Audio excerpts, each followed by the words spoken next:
بالله من الشيطان الرجيم بسم الله الرحمن الرحيم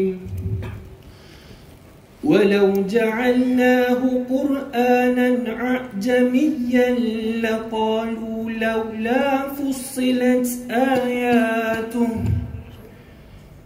أعجمي وعربي قل هو للذين آمنوا هدى وشفاء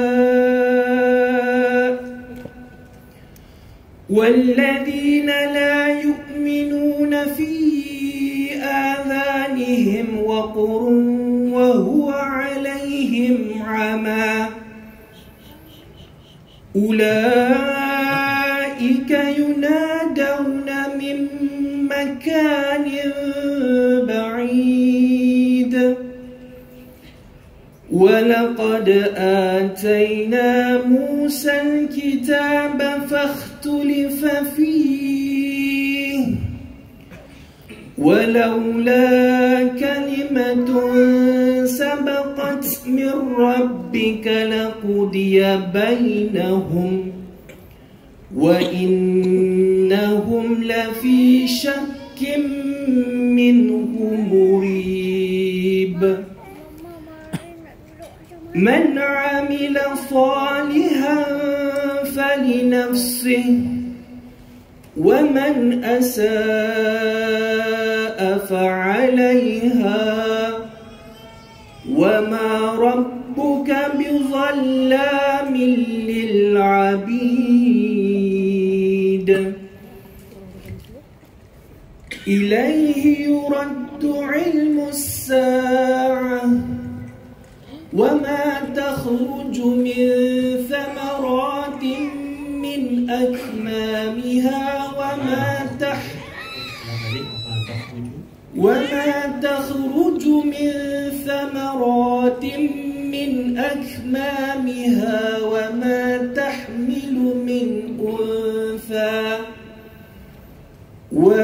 تحمل من أنثى ولا تضع إلا بعلمه ويوم يناديهم أين شركائي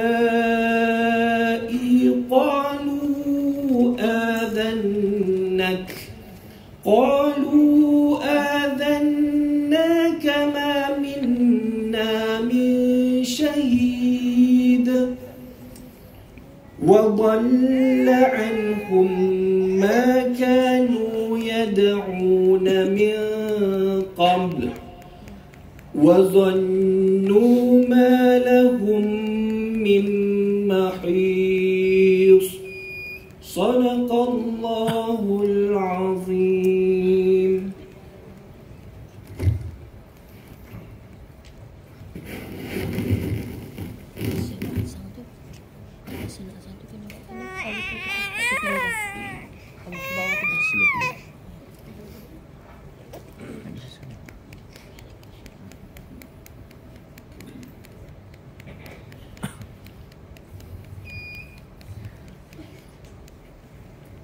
Sesungguhnya firman-firman Allah yang menggetarkan jiwa di dalam Al-Quran, kitab paling suci dan mulia.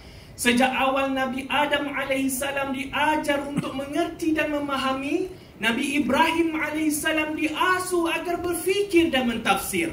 Bahkan seruan Iqra' bismi rabbikal ladzi khalaq kepada Nabi Muhammad menjelaskan bahawa usaha mendidik manusia melestari dunia tidak pernah ada titik noktahnya. Bismillahirrahmanirrahim. Terima kasih saudara pengacara majlis, barisan panel kehakiman yang arif lagi bijaksana, penjaga masa yang budiman, seterusnya warga Petronas sekalian. Assalamualaikum warahmatullahi wabarakatuh. Izinkan untuk saya menemani 7 minit anda pada hari ini dengan mauduk pidato Al-Quran Asas Kelestarian Dunia. Hadirin sekalian, Al-Quran merupakan kiriman suci Tuhan kepada Nabi Muhammad SAW sebagai panduan dan petunjuk seluruh kehidupan manusia, sesuai dengan firman Allah Subhanahu wa taala dalam surah Al-Baqarah ayat 185 yang berbunyi, Al-Qur'anu hudan linnas wal bayyinati minal huda wal furqan. Al-Quran sebagai petunjuk kehidupan manusia dan penjelasan-penjelasan mengenai petunjuk dan pembeza antara hak dan yang batil. Kelestarian pula merujuk kepada konsep kesinambungan dan berterusan. Dalam bahasa Jawanya disebut sustainability. Apa yang kita hadapi hari ini diharapkan dapat kita nikmati sehingga hari masa akan datang. Maka hari ini saya akan membuktikan kepada anda semua bagaimana bagaimana Al-Quran mampu untuk melestarikan dunia dengan mencerakinkan matlamat pembangunan lestari atau Sustainable Development Goals 2030 SDG 2030 yang telah diluncurkan di Pertubuhan Kebangsaan Bangsa-Bangsa Bersatu PBB di ibu kota New York, Amerika Syarikat pada tahun 2015. Sekaligus membuktikan bahawa bagaimana ayat-ayat suci Al-Quran telah menjelaskan perkara yang sama lama lebih dahulu. Maka hayatilah dan dengarlah cetusan minda kiriman Tuhan. Hadirin hadirat sekalian, hujah pertama, Al-Quran asas ekonomi lestari. Aktiviti ekonomi merupakan sebahagian daripada tindakan manusia. Maka sewajarnya lah ianya bersandarkan kepada aktiviti yang dipandu oleh Al-Quran. Apa kata Allah dalam surah Al-Baqarah ayat 275?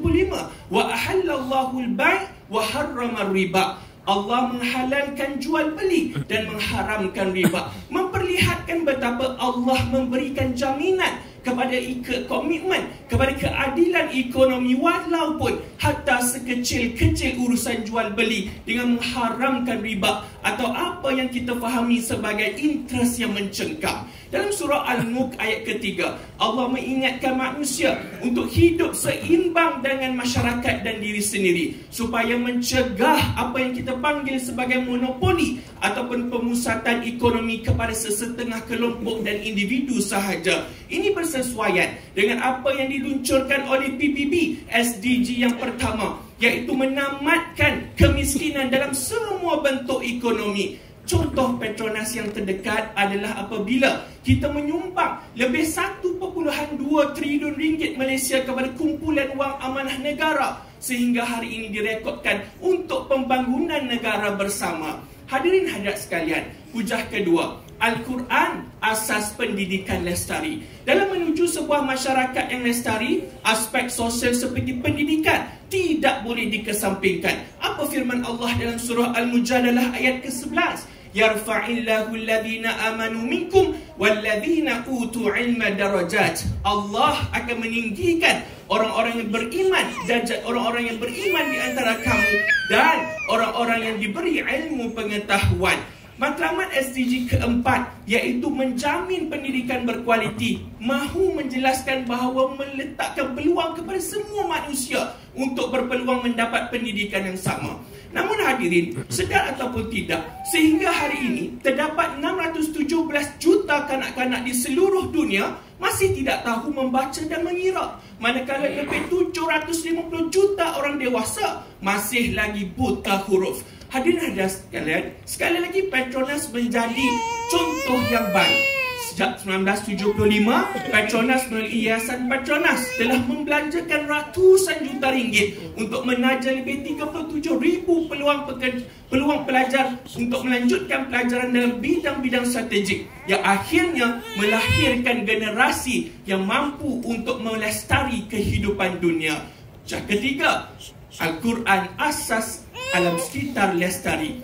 Alam sekitar amat dititik beratkan di dalam Al-Quran. Allah menyebut dalam surah Al-Qasas ayat ke-77, wala tabghi fil fasadi fil ard innallaha la yuhibbul mufsidin. Dan janganlah kamu lakukan kerosakan di atas muka bumi, sesungguhnya Allah tidak menyukai orang-orang yang berbuat kerosakan. Dan dalam surah yang lain, iaitu surah Ar-Rum ayat 41, Allah mengingatkan manusia betapa kerosakan yang berlaku di atas muka bumi, di lautan, di daratan adalah disebabkan oleh tangan-tangan manusia.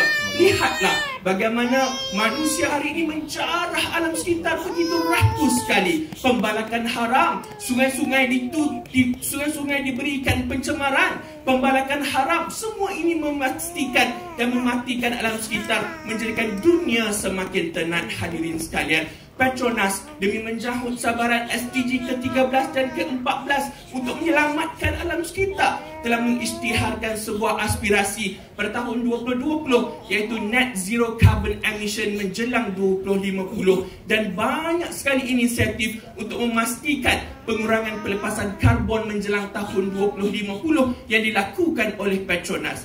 Hadirin sekalian, menuju matlamat SDG 2030 hanya berbaki 7 tahun sahaja lagi. Namun kegagalan demi kegagalan diperlihatkan kepada kita. Adakah seruan untuk melestari dunia hanya sekadar retorik semata? Perang terbaru di Palestin Gaza membuktikan bahawa pemimpin sang penguasa dunia berkata mahu melestari dunia, namun dalam masa yang sama membedil senjata kepada mereka yang tidak berdosa. Ayolah hadirin hadirat sekalian, kita berpegang kepada pesan Nabi SAW yang mana menyatakan bahawa sekiranya berpegang kepada Al-Quran dan Sunnahku, maka kita semua tidak akan kekal sesat selama-lamanya. Maka berpeganglah kepada Al-Quran dan secaya lestari kehidupan. Assalamualaikum.